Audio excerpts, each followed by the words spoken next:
cabricaoule, cabrivole, clochuté, entre cloche, clochette, chuter, chuchoter, équatorial, éclat, ainsi de suite, olifare, qui est entre donc l'olifant, le phare et l'éléphant, martingose, le martin et margose, combiné, imaginez un combiné de martin et de margose, ça ressemble à quelques représentations de Jérôme Bosch d'ailleurs, ça, si on le visualisait.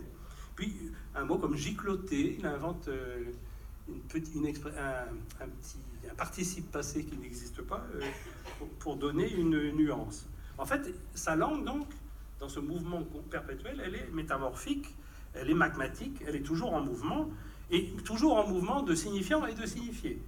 Là, il y a un puissant travail.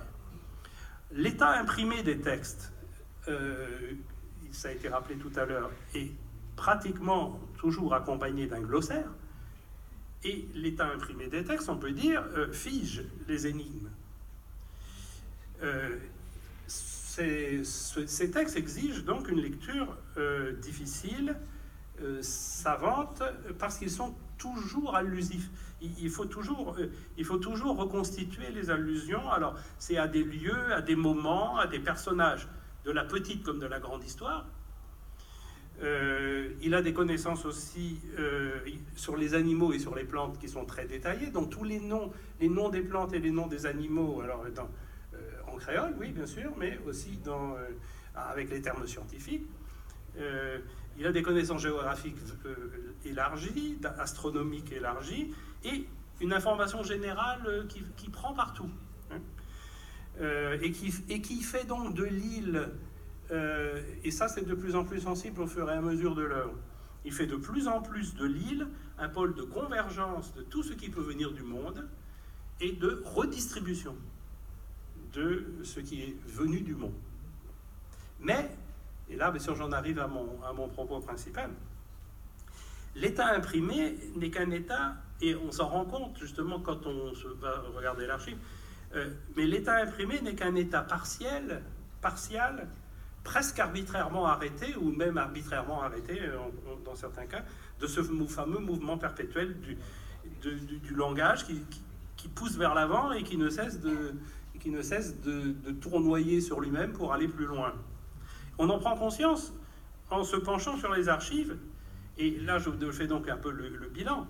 Ces archives, pour l'instant, et encore à ce moment, elles sont réunies dans 2 pièces de la maison de Barbizon, à l'orée de la forêt de Fontainebleau, où le poète a passé ses dernières années. Tout ça était à la Petite Plaine auparavant, et il y a eu un déménagement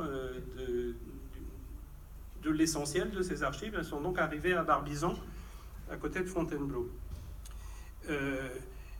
Quand nous avons rencontré le poète à Barbizon, justement, il nous a laissé regarder ses manuscrits, et c'est assez, en effet, impressionnant, éblouissant, et ça fait en même temps un petit peu peur. Alors, évidemment, nous étions en présence du poète, nous n'avons pas osé, puis ce n'était pas non plus le moment, commencer à déchiffrer sous son nez. Mais l'envie ne nous en manquait pas, et nous nous disons maintenant que ça serait ce qu'il faudrait faire. Pour ce faire, il faudrait que tout ça devienne accessible, et il y a donc, pour l'instant c'est pas réglé, nous avons suggéré, dans nous l'équipe de l'ITEM, à la famille de Boris Gamaleya, en particulier à sa fille aînée Ariane, de permettre à la Bibliothèque nationale de France de venir chercher tous ces documents. La Bibliothèque nationale de France est demandeuse, hein, c'est pas, on n'est pas allé la supplier pour qu'elle vienne chercher, non, c'est elle qui dit dites et on vient. Et eux, alors, l'intérêt de ça, c'est qu'une fois qu'ils auraient pour l'instant, puisque c'est pas tranché, dès qu'ils ont les manuscrits, ils classent, ils scannent, ils préservent, ils font un travail de fond. à partir duquel, après, les chercheurs peuvent travailler. Alors, les archives. Les archives, ça représente, d'après ce que nous avons vu, quelques-uns d'entre nous ont quand même eu le temps de faire des comptes, et il y a quand même 54 cahiers, répertoires, alors justement, des répertoires à dos en spirale, des petits répertoires alphabétiques à dos en spirale, des petits classeurs, 54. Alors, ils sont plus ou moins garnis, ils sont plus ou moins épais, mais ils sont tous remplis. Vous voyez, et, alors, ce qui est le prodige, c'est environ 4000 fiches Bristol de couleurs diverses, entassées sur le bureau du poète. Et puis la fois suivante, on est venu, c'était sous le bureau du poète. Et on a bien vu qu'entre-temps, il les avait rebattues, comme des cartes. Hein. Ces fiches, il les avait rebattues. Alors, qu'est-ce que c'est que tout ça? Ce sont notés au vol les pensées, les mots et leurs associations, comme on en a vu tout à l'heure, qui sont venus au jour le jour dans un mouvement qui n'en finit pas. Ce sont aussi les esquisses qui ont servi à composer les livres que nous connaissons. Mais il est évident que ces archives contiennent bien des richesses inexploitées, qui éclaireraient sans doute des allusions qui nous échappent encore dans les textes imprimés, et puis qui tracent des voies qui n'ont pas été poursuivies. Donc on a donc là un vrai trésor, mais le trésor justement de la dimension virtuelle de l'œuvre qui ne s'est pas encore fixée. Et c'est à ce moment-là que l'on se dit que quand on a le texte imprimé, comme nous l'avons maintenant, finalement, il nous manque sans doute ce qui précède, parce que ce qui précède est riche, et que le travail de Boris a été souvent, pour arriver au livre imprimé, d'élaguer, de supprimer. Et quelquefois, il supprime tellement, d'ailleurs, qu'il ne reste plus d'amorces qui nous permettent de remonter en arrière. Les notes, les fiches, les carnets nous permettraient ce travail. Voilà.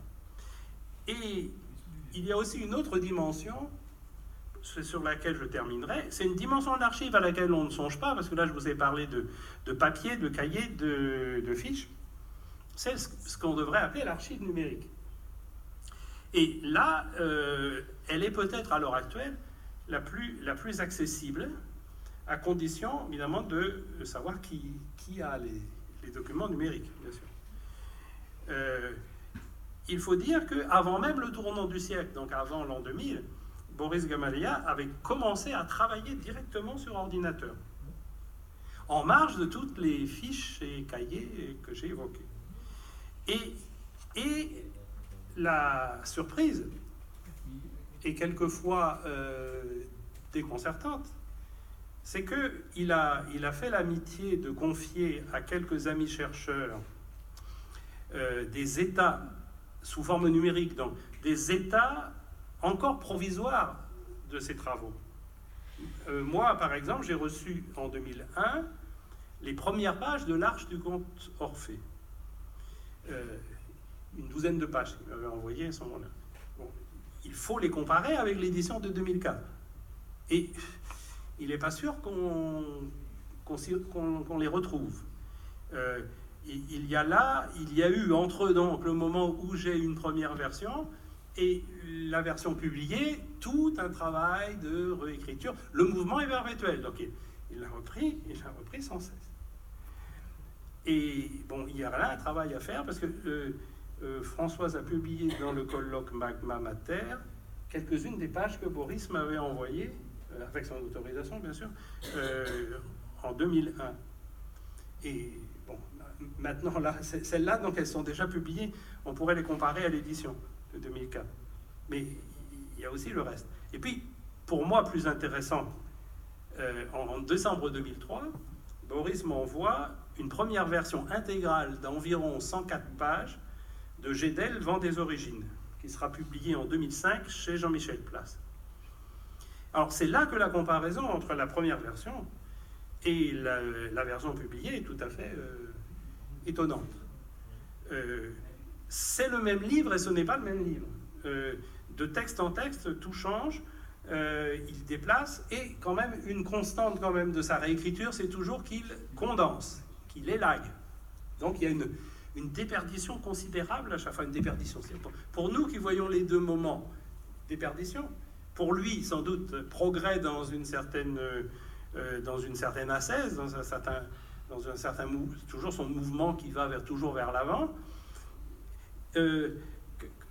J'ai fait donc en 2016, en marge de la revue Continent, pour la revue Continent Manuscrit, qui est paru en 2016 sur l'océan Indien et qui comporte un dossier Boris Gamaleya. J'ai fait la comparaison entre donc, le premier état qu'il m'avait envoyé et le livre paru.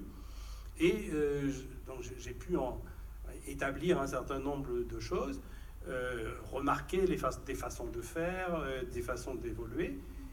Et bon, donc c'est très intéressant, c'est un travail qui pourrait être poursuivi, qui pourrait être appliqué aussi au tout dernier recueil, Terrain Litchi ou Pitongora.